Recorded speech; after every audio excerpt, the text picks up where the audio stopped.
Redefining the Middle Office, Transforming Operations for End-to-End Supply Chain Excellence. My name is Barbara Hodge. I'm with the Shared Services and Outsourcing Network's Research and Analytics team. You will have heard my colleague Tom Bangeman, who's in the back, presenting some highlights from our annual survey. And I'm very delighted to be here today. With me, we have invited Yash Chauhan, who is the Global Head for Neotangent. And Yashi, may I ask you to introduce yourself briefly and a little bit about Neotangent to set the context? Sure, certainly. Thank you. First of all, thanks for your time and joining our Fireside chat. My name is Yash Chauhan, and I'm the global head of a company called Neotangent. So Neotangent is a new age business process management organization. We started as the GBS for GBS of Li & Fung. Li & Fung is a 120 years old trading and supply chain management and manufacturing organization. So we were the GBS for Li & Fung for almost 20 years, and the GBS was actually formed to cater to the middle office, which is the end-to-end supply chain processes, as well as the back office, which is finance and accounting and HR services. So almost for 18 years, we continued as GBS. And then around 2.5 years ago, almost 3 years ago, we decided to go into the market, because most of our customers, the end customers, which we were serving to through Li & Fung, were the retailers, almost 400 retail organizations.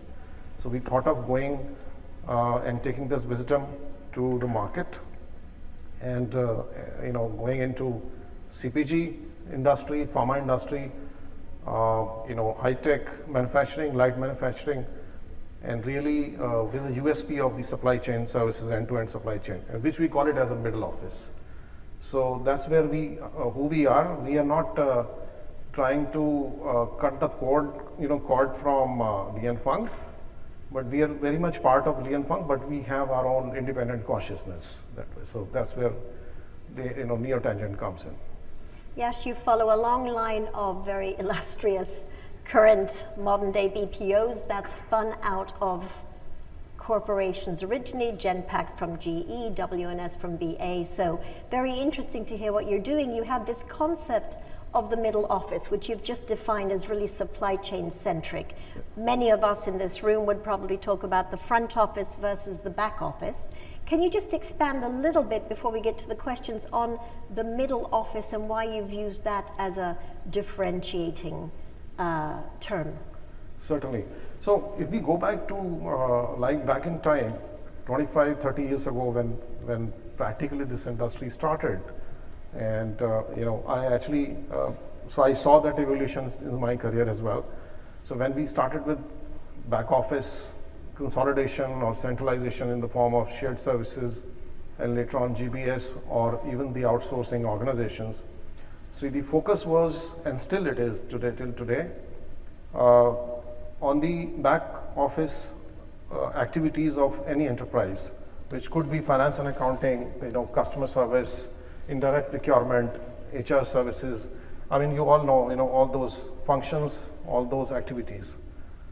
But there is a middle office as well, which is the entire gamut of, the manufacturing, the procurement, sourcing, manufacturing, conversion, and then the whole fulfillment part of it, which is the master data management, track and trace, transportation planning, the whole movement of the goods around the world, and added and also integrated with the sustainability, traceability, customs, the whole chain. That actually remained with the enterprises themselves, even till today, is in-house, or the involvement of the third parties is very fragmented. I mean, you may have the transportation carrier, you may have a custom clearing organizations like that, but it never got envisioned as a centralized organization like back office operations.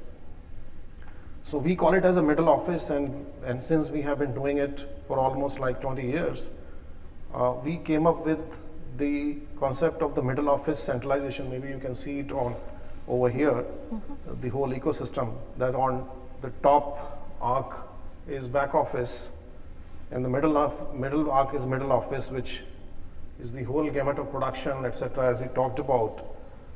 And then the enablers, of course, are there. So this is the whole ecosystem. And what we say is that the crux of any enterprise lies in the middle office itself.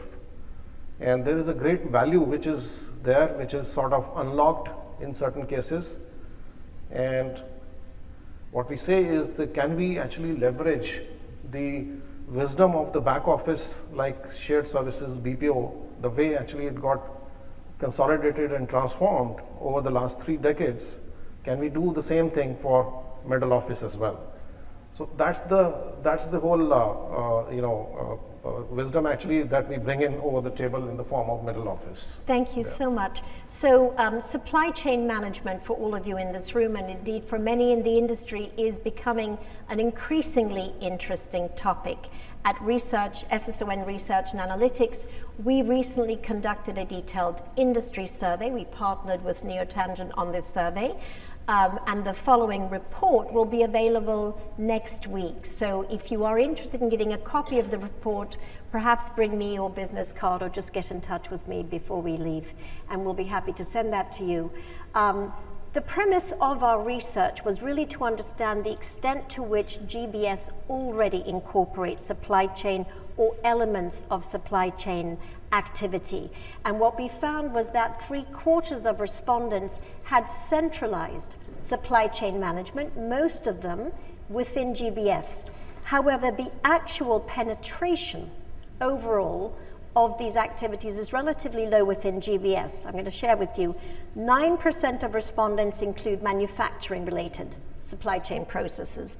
15% include logistics and warehousing, but nearly 1/4 manage some form of supply chain planning. So Yash, a question to you, given all the global disruptions, the need for more agile and resilient supply chains has really never been greater. What's standing in the way? What do you see at your customers' end? What's standing in the way of improving the end-to-end integration? Yes, certainly. Let me take a reference of COVID here. I mean, that's where perhaps the logical reference as far as the supply chain is concerned, or the middle office is concerned.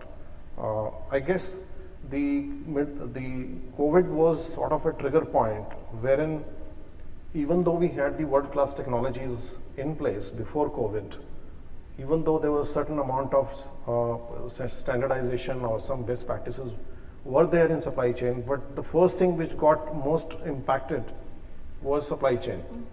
And then enterprises really felt the need of the experts or need of the practices to really, create the visibility on the entire supply chain, be it production or be it on the fulfillment side, that almost like a real-time visibility on the shipments, because every day, and aided by or further complicated by the difficulties in the sea, the Red Sea problems and the war and everything. Every such incident brought another complexity into the supply chain. The other thing is, which also brought the complexity into picture, is the whole compliance part. I mean, I always say that UFLPA, Uyghur Forced Labor Prevention Act, is a regulation which was enacted in the United States 2 years ago to regulate the child forced labor, etc. And then to comply that, it really requires a sort of a lot of work and the wisdom and the process itself. So what I'm trying to say is that there is a regulatory aspect which is becoming more and more complicated. So all these factors are adding a lot of nuances into the modern supply chains. So it means that even though there is a technology which is already in place, and there is something which we are missing, that something is the consolidation of the domain and technology in the form of in the structural form, which may be the middle office, so that there is an end-to-end view which comes into play. Yeah.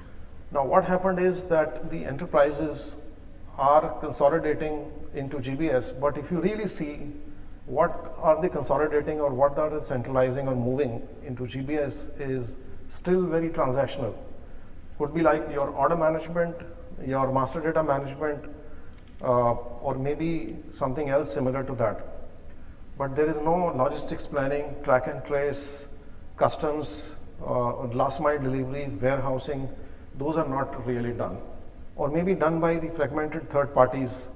So there is no visibility part in the supply chain. Because of the visibility, the resilience of the supply chain, which is very important actually these days, because of these setbacks or the certain changes in the world scenario, the supply chains need to be resilient, so the resilience get impacted because of the visibility. And of course, third is the given thing, which we always say is the agility part of it. If, for example, we had the trouble in the Red Sea, and we had, for our customers, there were hundreds of the shipments which were planned from that route, from that route. And so we were expected, or the enterprises were expected to be agile enough in that case to come with the alternate routing so that the goods can be delivered on time at the right destination that day. So that agility factor is required, but all three are interconnected. Yeah. The visibility, agility, and the resilience. So that's what I say, that GBS can play a bigger role, but only if it is in the integrated form rather than in the piecemeals. That won't work. So the whole integrating supply chain management into GBS, what you're saying, your premise is that it will enhance the operational efficiency of the middle office. Absolutely.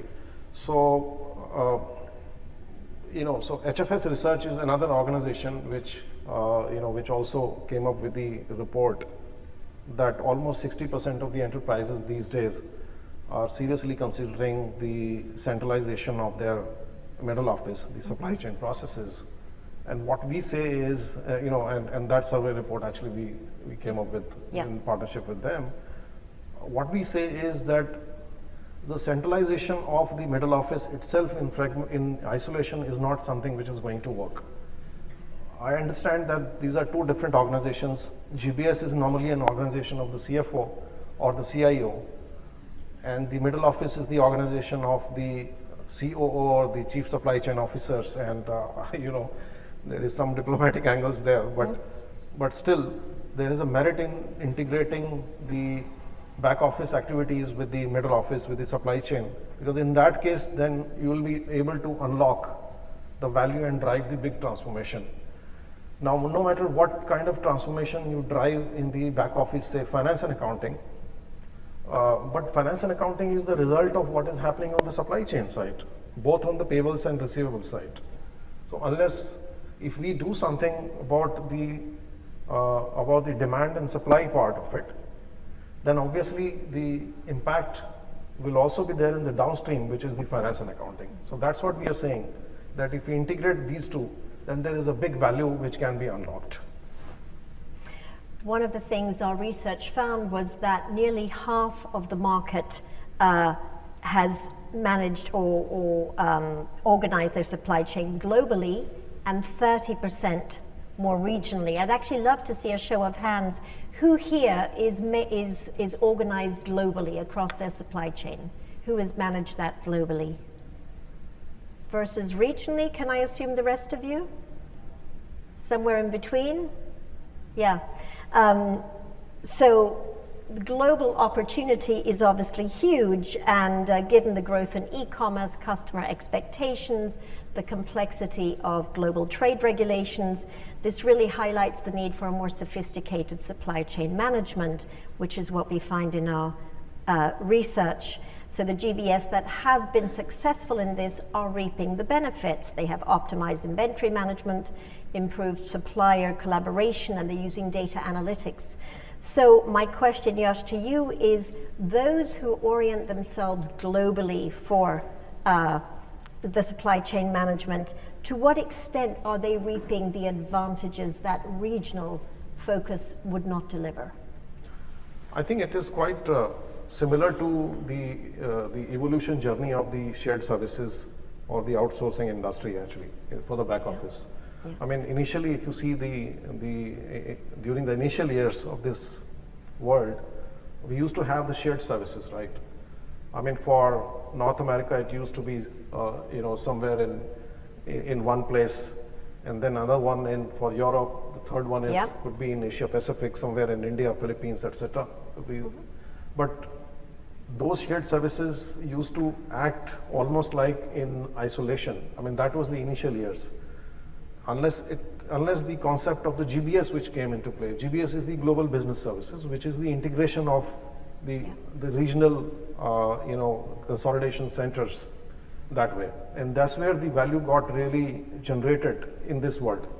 Similarly, it is the same thing or the similar thing in the middle office as well, which is much more complicated and is the core of any enterprise. Now, the fact of the matter is that the enterprises do have their regional, their regional activities, which are highly local actually, in terms of their production planning, or even the transportation, or even master data management as well. That way. Global consolidations will bring the similar impact. I don't need to really explain that, because everybody knows about this through the role of GBS. Yeah. But what I'm trying to say is the impact is more multiform. It's very big, that way, if it comes in the consolidated form. So just wanted to add one more flavor. I mean, it's a good statement to have an insight, but I think to put that into practical or into execution, from Neo-Tangent's perspective, what we have been driving with the customers, existing customers or the prospective customers, is the whole orchestration of the middle office. That how will you implement it? I mean, we all know that it's something you centralize the whole supply chain and then integrate it. It can be a good dream statement, but how to actually put that into the real execution? That's a challenging part. We have been working with our customers in retail industry as well as in pharmaceutical industry, and it's not something, we are not boiling the ocean actually. In that case, we do have a roadmap like this way. So, and then we are going ahead with the transactional part, like master data management, order management, or track and trace of the shipments as well, or partnering with the third parties logistics as well, 3PL. So almost acting like a 4PL, the fourth party logistics. Yeah. Going ahead with that first. That's an so-called actually the back office of the middle office, if I may complicate this a little bit.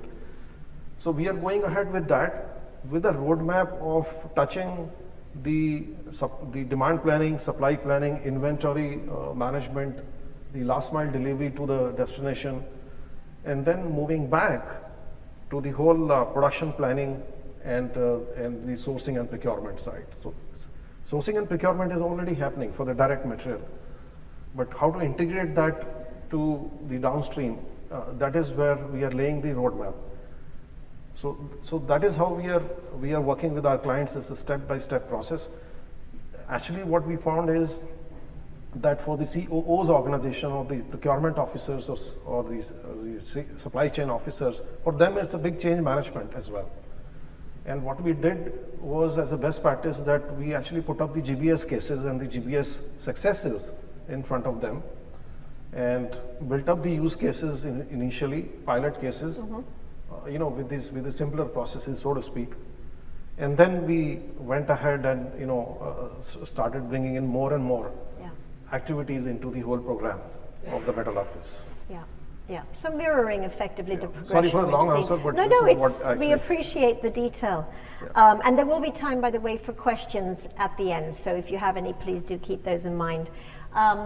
So there's the process element, which I think you've done a great job explaining, and then there's the technology element. And of course, today, everyone wants to know, what about AI? What can it do for this kind of solution? So to what extent are the developments within AI, IA, impacting supply chain management in the middle office operations? What can you tell us about that?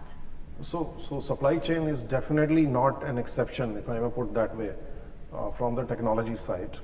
And the the impact and the opportunity is very large actually as far as the AI is concerned. We do have the several use cases, in fact multiple use cases on the supply chain side on the generative AI.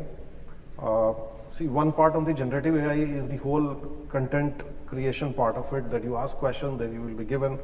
That's one part of it. The other one is that we have been using or creating use cases on the product, say for example product designing. So product designing, definitely there are applications, etc. But with the integration of the generative AI into the whole design program, brought a big value actually. Then you have more suggestions, more options, more possibilities in terms of the end product designing. So that's another stuff that we are bringing into play. Now, as far as the other aspect of the AI is concerned, which is the new one like agentic AI, the AI agents, that definitely can play a bigger role or is playing the bigger role. We have been planning for that as well on the transactional part of the middle office. I mean, there is also a transactional part in middle office like document checking, for the shipments, like order management, which is quite transactional in nature. And agentic AI can actually play a bigger role in that. Now, these are the transactional part. Now, the other part is, and I think we keep on seeing these, that the huge value which is there on the sourcing and procurement and more on the production side of it, there is definitely a huge value onto that. So technology impact is definitely there, but it depends upon, it's not as simple or as straight as compared to the back office, wherein we have this finance and accounting, so you can apply. The whole, the fact of the matter is that the supply chain is so wide and fragmented and there are so many things in that, there cannot be one solution to fit all. So it has to be a whole stack or the ecosystem of the different right choice of the AI or the technology or the digital assets which need to be put into place as a whole digital program. Thank you. That's how we are actually approaching the technology angle into the supply chain side. Yeah. Excellent. We talk a lot about end-to-end integration. It doesn't matter what the process is. We happen to be talking about supply chain now. And what our survey found is that more than half of the market has expanded its supply chain from plan, make, store, deliver to include sourcing and procurement, sustainability, and also ESG. So it's obviously very significant that we have the scope expansion, the end-to-end expansion. But Yash, to you, how is that going to help the integration or the improvement of the middle office performance? I think this is related to what I shared earlier in terms of the execution of the middle office orchestration, right? I mean, it's not possible to start from the plan, make, deliver, all these segments into one in the form of middle office. We can have a vision, we can have a roadmap under the middle office side, but in terms of the execution, we need to go step by step or by segment. Otherwise, see, first is to convince the middle office organization itself, CEO's organization, chief supply chain's organization, that it is possible. Because it's a huge mindset change as well. I mean, same like GBS as well, right? So that is how the integrated picture, while it is good to have as a vision, but on the execution, I'm sorry repeating, but in terms of execution has to go by step or phase by phase. So that's what our recommendation is to our customers. Are there any questions? I have one more question for Yash, but I'd love to give some minutes to the floor. If you have any specific questions, we have a... Yes, I think. So practically, how have you seen back office functions reach out to the middle office to begin to set kind of an agenda or shared objectives, shared goals, shared improvements, given it's over and above what they're trying to do day-to-day? Sorry, can you explain that a little bit more? Practically, how have you seen back office functions reach out to middle office functions to kind of set a shared agenda? Okay. How to get going? What's Yes. the roadmap? Yeah. So I think back office is relatively easier practically to set as an agenda, because there are so many use cases available. It's pretty proven, proven industry as well. And there are so many examples that we can put in. The business case is easy to put into place, but middle office definitely there are not, in there. But I guess if I understood the question that way, that to put an agenda for the middle office and the back office together into it, then see, one is that it triggered already, after the the COVID, because actually the COOs and the chief supply chain officers are actually looking for the solutions. So there is a pull factor there.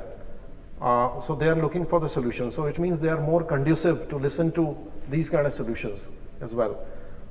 The fact of the matter is, I think it's a rule of engagement and the governance, that how you put between the CEOs, the CFOs and the COOs organization into place, how it will work, and to give a comfort level through the use cases that the core function, which they think cannot be done by somebody else, can be actually done through the centralized organization. Pretty much the same way, it's the same like 30 years ago when finance and accounting, we actually targeted, and I used to be the CFO actually before that. So I used to say that, how can you close my books like half a planet away from, from that? I think that's the change management we drove. So this is what I will say. One is the need, which is driven by the whole environment. Second is the use cases that we can put forth in terms of the quick wins on the middle office side, especially on the fulfillment side. We would not recommend to go ahead and touch the production planning and inventory and the demand and supply, because those are big ticket items. They will not actually allow this to be executed by the third party. But at least on the fulfillment side, we can go ahead and consolidate the third parties or consolidate the process as such. That can set an agenda and put the things into motion. Yash, thank you very much for your time today. If you have additional questions, you can find him and his colleagues at the Neotangent booth out in the exhibition hall. If you'd like copies of the report, please come by our booth, SSOW Research and Analytics. And if you're interested in more of the benchmarks that we provide, again, please come and talk to us. We'd be happy to tell you about what we do. So thank you so much for your attention. Well, thank you very much for your time. You can come to our booth as well. Thank you.